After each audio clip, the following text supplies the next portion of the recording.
ओम काली, ओम नमः शिवाय ओम। महादेवी दरबार की ओर से आप सभी को ढेर सारी मंगल कामनाएं, ढेर सारा शुभ आशीर्वाद।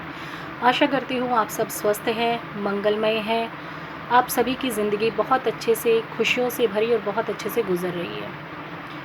तो इसी के साथ हम आज का जो है वो अनुभाग शुरू करते हैं। जैसा मैंने आप सभी को बताया था कि हम अपना प्रथम अनुभाग जो है स्वयं से परम तक के सफ़र की जो यात्रा है वो हम किस प्रकार से हमने तय की है वो हम आपको बताएंगे। देखिए, स्वयं और परम, मैंने दोनों ही चीज़ों का अर्थ आपको इससे पहले वाली वीडियो में बताया था। स्वयं यानी कि मैं स्वयं में, खुद में, जो मेरा स्वभाव है, जो मेरी अंतरात्मा है, जो प्रकृति ने मुझे दिया है, मैं यानी कि, और परम वो परमात्मा जिससे हमें मिलना है। हम स्वयं में ही परम को कैसे तलाशें। तो आज का जो अनुभाग फर्स्ट है उसमें हमें डिस्कस करना था, हमें आपको बताना था कि कौन कौन से ऐसे अनुभव होते हैं जिससे हम ये जान सकते हैं कि बाय बर्थ ही हमारे साथ जो है वो माँ भगवती या माँ भगवती के किसी भी रूप की जो है वो शक्ति चल रही है, या हमारे परमपिता परमात्मा की असीम कृपा हम पे है, वो किसी न किसी रूप में हम पे जो है अपनी दया दृष्टि बरसा रही हैं। उसके बहुत से अलौकिक अनुभव होते हैं जो कि हम बचपन में, जब तक हम अबोध होते हैं, नहीं जानते, लेकिन धीरे धीरे जैसे हम बड़े होते हैं हमारे साथ कुछ ऐसी विचित्र घटनाएं घटने लगती हैं जो उस समय हमें ज्ञात नहीं होती है कि ये क्या हो रहा है हमारे साथ। लेकिन जैसे जैसे बढ़ते हैं, आगे चलते हैं जीवन में, तो समय समय पर हमें जो है ये ज्ञान होने लगता है कि हमारे साथ कुछ अलग है। तो ऐसा ही कुछ मेरे साथ भी हुआ था। बचपन से ही मुझे कुछ अलौकिक अनुभव होते थे। स्वप्न दृष्टि के माध्यम से भी चीज़ें दिखाई देती थी, मगर उन्हें एकमात्र स्वप्न समझ के मैं नकार देती थी, क्योंकि स्वप्न हैं, हमें पता नहीं कहाँ क्या कुछ दिख जाता है। लेकिन एक नॉर्मल स्वप्न में और एक जो हमारी सृष्टि के साथ कनेक्ट होने के बाद, जो हमारी भक्ति है, जो शक्ति है, उसके साथ कनेक्ट होने के बाद जो हमें सपने आते हैं उनमें थोड़ा सा फ़र्क होता है। अगर आपको बार बार रिपीट में कोई सपना आ रहा है, एक से ज़्यादा बार, अगर आपको 6-7 बार, 8-10 बार, 12-13 बार अगर बार बार रिपीट में आपको कोई सपना आ रहा है, इसका ये मतलब बिल्कुल नहीं है कि वो एक नॉर्मल सपना है। इसका मतलब है, डायरेक्टली इसका कनेक्शन है कि या तो वो आपके पास्ट यानी कि आपके पूर्व जन्म से कनेक्टेड है, या फिर वो शक्ति या जो एक सकारात्मक ऊर्जा का अंश जो आपको प्राप्त हुआ है जन्म से ही, वो आपको कुछ संकेत कर रहा है।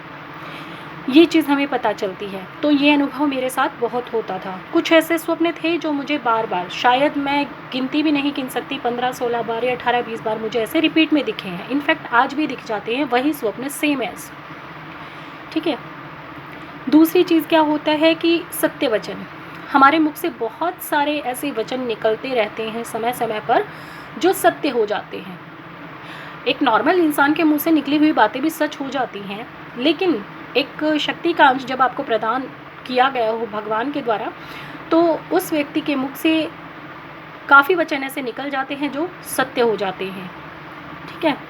तीसरी चीज़ आती है जीव दया।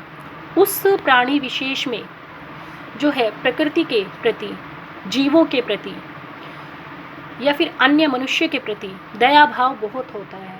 उससे किसी की भी पीड़ा देखी नहीं जाती, चाहे वो भले ही बाहर से कितना भी कठोर होने का, निष्ठुर होने का दिखावा करता हो। ठीक है, वो बाहर से रूड दिखते हैं, हमें बहुत ज़्यादा कठोर दिखते हैं, लेकिन अंदर से वो उतने ही ज़्यादा सौम्य होते हैं कि उनसे किसी का भी दुख, दर्द, तकलीफ़ नहीं देखी जाती। चाहे वो कोई जानवर हो, चाहे कोई पेड़ हो, चाहे कोई पक्षी हो या कोई पशु हो। अगर किसी को भी चोट भी लग जाती है तो उनको ये होता है कि हे परमात्मा, इसे ठीक कर दो, इसे कष्ट मुक्त कर दो। उनके अंदर ये भाव बहुत ज़्यादा होता है। किसी असहाय को वो देखते हैं तो उनको ये होता है, काश मेरे पास इतना सामर्थ्य हो कि मैं इसकी पूर्ण रूप से सहायता कर इसके दुखों को दूर कर दूँ। ये भाव उस व्यक्ति के अंदर सदैव रहते हैं। तीसरा आता है कि निस्वार्थ सेवा भाव।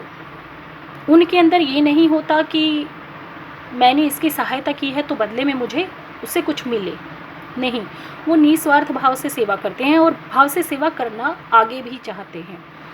उनका ये भाव होता है कि काश मैं किसी के लिए जो है अच्छे से मतलब किसी के रहने खाने का इंतज़ाम कर सकूँ, अगर कोई उन्हें गरीब दिखाई देता है, या फिर बच्चों के पढ़ने का मैं इंतज़ाम कर सकूँ, कोई स्कूल ऐसे छोटा सा चला सकूँ जिसमें कि गरीब बच्चे पढ़ सकें, या कोई ऐसा अस्पताल या क्लिनिक खोल सकूँ, या कुछ भी ऐसा जिससे कि मैं दूसरों की जो है वो निस्वार्थ भाव से सेवा कर सकूँ। परमात्मा ने मुझे जो भी दिया है, जितना दिया है, उसी में से मैं दूसरों की सहायता कर सकूँ। ये भाव उनके अंदर बचपन से ही होते हैं।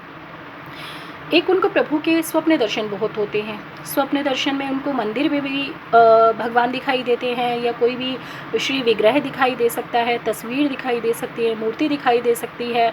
अगर माँ भगवती उनके साथ चल रही है तो उनको कन्या रूप में बहुत दर्शन होते हैं।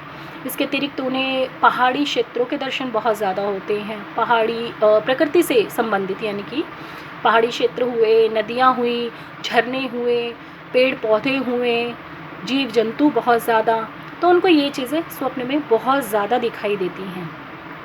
इन चीज़ों के साथ उनका गहरा जुड़ाव होता है। क्यों? क्योंकि मैंने आपको बताया प्रकृति ही शक्ति है और हम सब में भी शक्ति समाहित है, और वही शक्ति अंश जो है जब एक नॉर्मल से ज़्यादा लेवल पे हो जाता है तो वो एक हाजिरी या सवारी के रूप में हम लोगों के साथ प्रकट हो जाता है, हम लोगों के ऊपर प्रकट हो जाता है, जिसे हम जो है माँ भगवती की जो है सवारी कह देते हैं। ठीक है। इसके अतिरिक्त मैंने बताया आपको कि पूर्व जन्म के स्वप्न उन्हें आते रहते हैं। कई बार ऐसे ऐसे लोग उन्हें दिखाई देते हैं जिन्हें वो नहीं जानते, उन्होंने आज तक अपने जीवन में नहीं देखा। ऐसे ऐसे स्थानों पर, ऐसे ऐसे घरों में वो खुद को देखते हैं जहाँ वो कभी नहीं गए, जिस जगह का उन्हें नाम भी नहीं पता। तो ये सब जो है वो स्वप्न के माध्यम से देखते हैं। उनको भविष्य से रिलेटेड भी सपने बहुत आते हैं, जैसे कि भविष्य में कुछ होने वाली घटनाएं होती हैं, उनका पूर्वाभास उन्हें हो जाता है। ये ज़रूरी नहीं है कि भाई आपको भी दिखाई देता है लेकिन आपको याद नहीं रहता तो आप कहेंगे कि हमें तो सपने आते नहीं, ऐसा नहीं है। उनको स्वप्न आते हैं, और कुछ स्वप्न ऐसे होते हैं जो उनको याद भी रह जाते हैं, और बहुत से ऐसे होते हैं जिनको वो भूल जाते हैं, ध्यान नहीं रख पाते हैं। लेकिन यदि हम स्वप्न की तरफ ध्यान दें तो बहुत से ऐसे स्वप्न होते हैं जो माँ भगवती की शक्ति मिलने के बाद, कृपा मिलने के बाद, उनकी दया पात्र बनने के बाद हमें भविष्य के सपने दिखाई देते हैं। तो ये सारी घटनाएं उन बच्चों के साथ होती हैं, जिससे कि हम ये जान सकते हैं, अगर बचपन से ही उनके साथ होती है तो हम ये जान सकते हैं कि उनको भक्ति और शक्ति वो जन्म के साथ ही प्राप्त हुई है। ये सारे गुण उनमें मौजूद होते हैं। तो इसी के साथ हमारा आज का अनुभाग जो है वो संपूर्ण हुआ। यदि किसी प्रकार का आपके मन में कोई भी प्रश्न है, या आप लोगों के साथ ऐसा कुछ भी अनुभव हुआ है, या ऐसे अनुभव से रिलेटेड आप कोई भी जानकारी और पाना चाहते हैं, तो आप कमेंट बॉक्स में जो है अपना प्रश्न डाल सकते हैं। आपके हर प्रश्न का जो है वो जवाब दिया जाएगा और आपकी सारी समस्याओं का समाधान किया जाएगा। ओम काली, ओम नमः शिवाय। जय माता दी।